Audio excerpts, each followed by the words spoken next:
Billy Root from 58magazine.com, and thank you for watching The Art of Dreaming. These films are about the second attention, the power to see the unseen. In order for the world to change on the outside, it must be changed from the inside. For our consciousness and energy is what creates reality, your life, your purpose, and your destiny. And in this episode, I will be talking about desire force. You can't just push the car hard the whole way, right? That's right. You have to be kind to the car. You feel the poor thing groaning underneath you.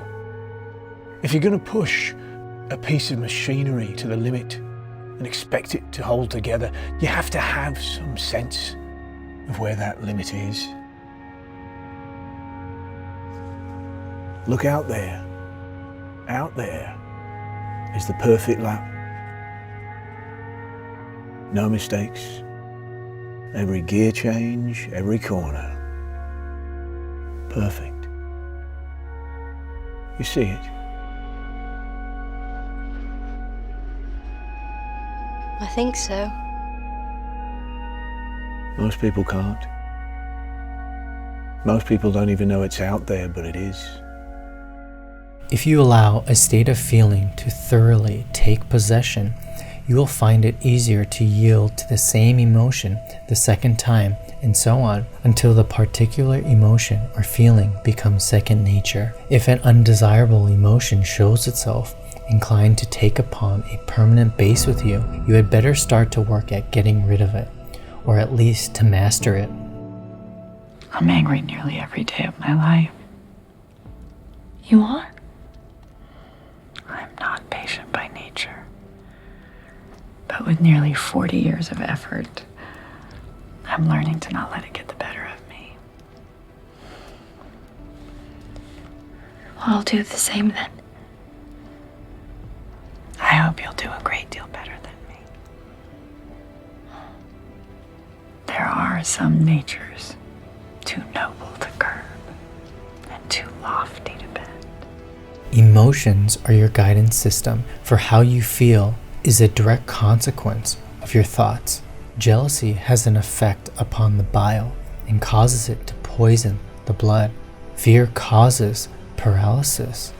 Hate causes insanity. These are poisons of bad thinking. When I get in a passion, I get so savage I could hurt anyone, and I'd enjoy it.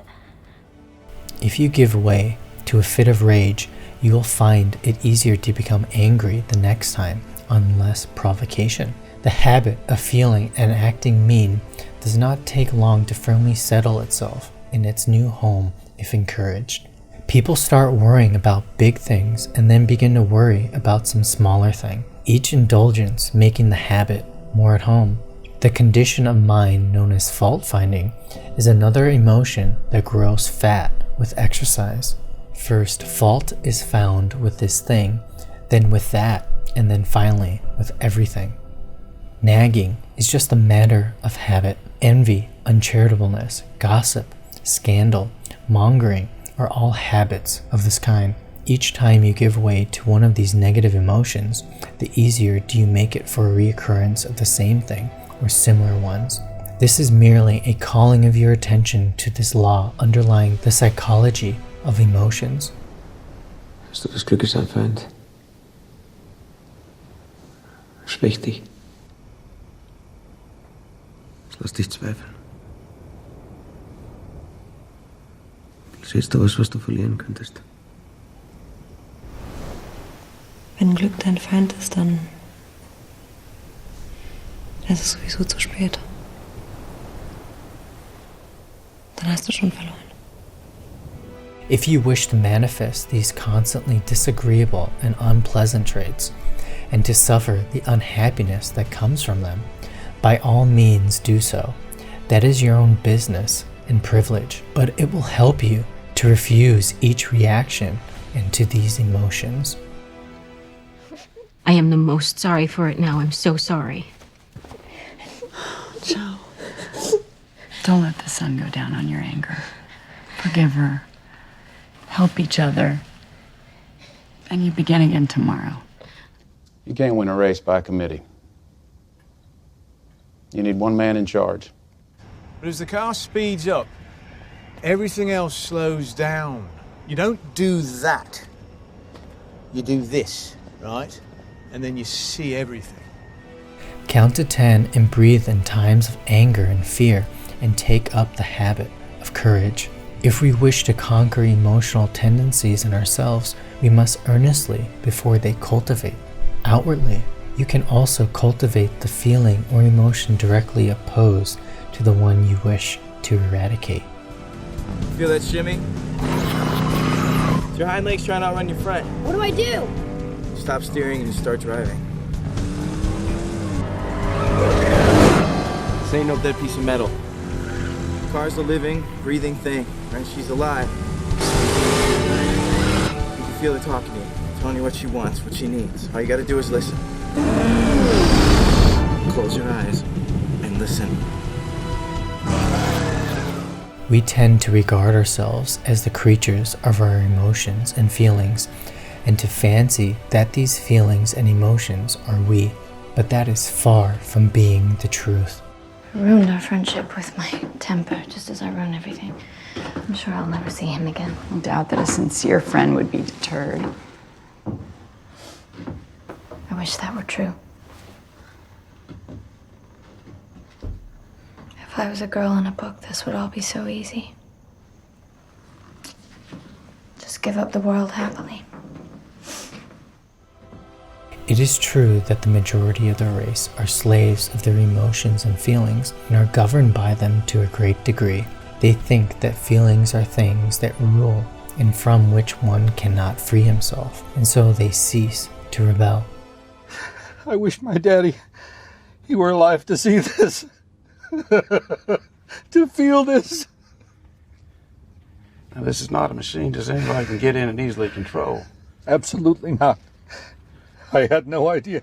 Neuropsychology and neurophysics is teaching that we are masters of our emotions and feelings instead of being the slave. People may make themselves entirely over and change their entire natures and realities. The brain is the organ and instrument of the mind, having millions of keys upon which we may play innumerable combinations of sounds. There are millions of unused brain cells awaiting our cultivation. We are using but a few of them, and some of these we are working to death. We are able to give some of these cells a rest by using other cells. Mental attitudes may be acquired and cultivated, changed and discarded at will. There is no excuse for people manifesting unpleasant and harmful mental states. The remedy is in our own hands. Love has to start in our minds. Sounds beefy, Pops.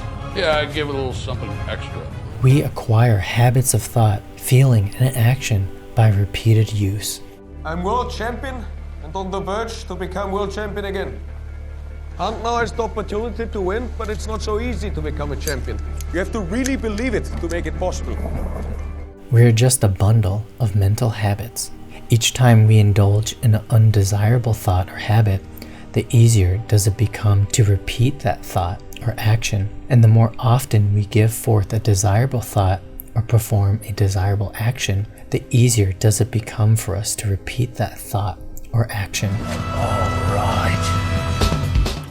The best way to overcome undesirable or negative thoughts and feelings is to cultivate the positive ones. Please fight.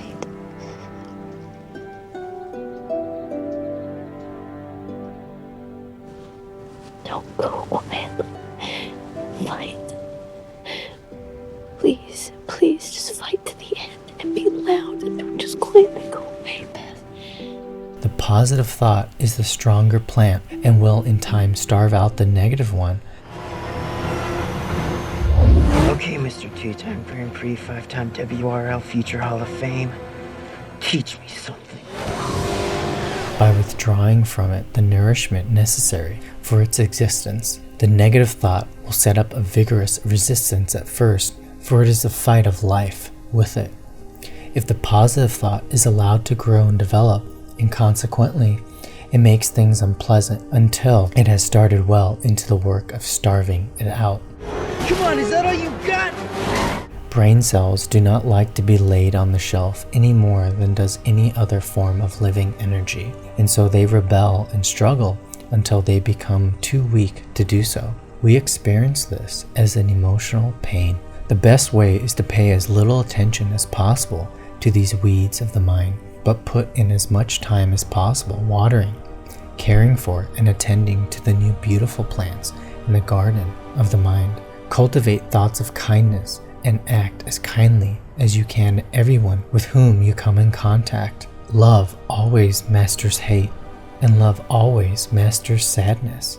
Courage is love, and try to live in courage and determination. These recipes may seem very old and time-worn, but they are psychological truths and may be used to your advantage. This will create an energetic individual rather than a slothful. Just by this method, practice and steady work on the mind will create a fixed habit to your choosing. Thoughts take form in actions, and in turn actions influence thought.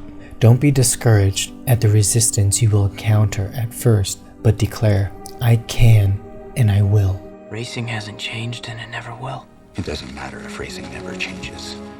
What matters is if we let racing change us. Every one of us has to find a reason to do this. You don't climb into a T-180 to be a driver. You do it because you're driven. If you know so much, why don't you tell me why I should keep driving? Sorry. That's for you to figure out. I just hope when you do, that I'm there to see it.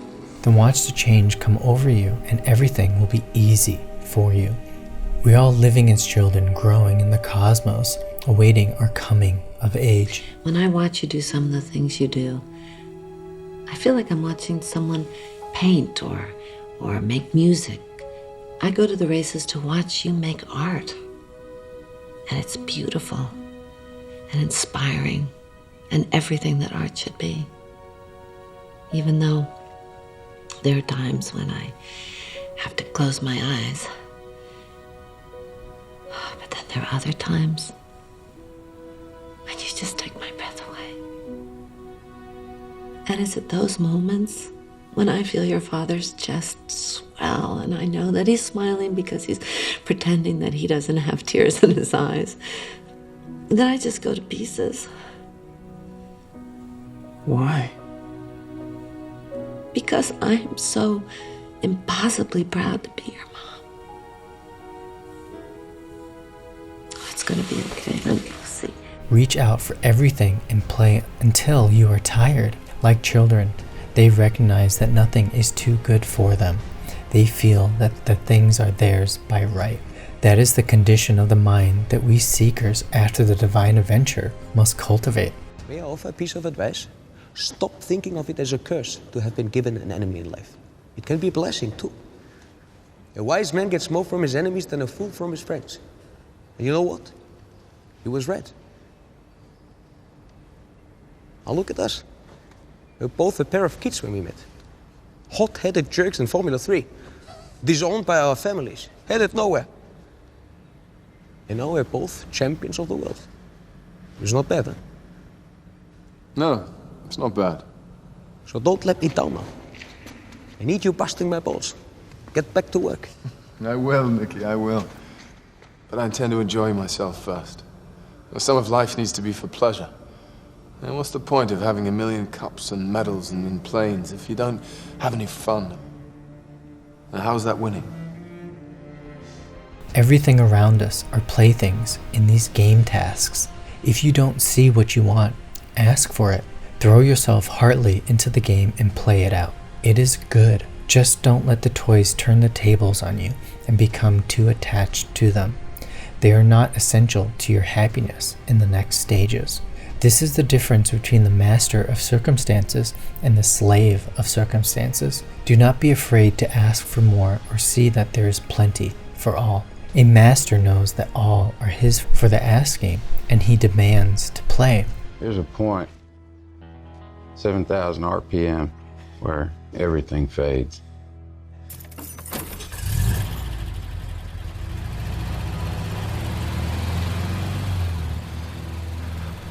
The machine becomes weightless. just disappears.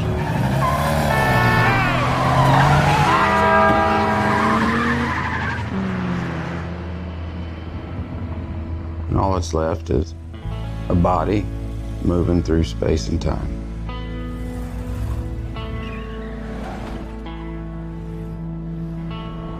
$7,000 RPM. That's where you meet it. I asked you a question. The only question that matters. Who are you? So march into this great unknown with a smile on your face. And thank you for watching. And in my next episode, I will talk about mental force. And please don't forget to subscribe and check out my workshop, The Art of Dreaming, on 58magazine.com, a platform with content to curate your life. And the art of dreaming helps you to find your purpose that you came here to experience and matter, so you can raise your energy, conquer your self-doubt, and become an artist of your life by determination and joyful creation.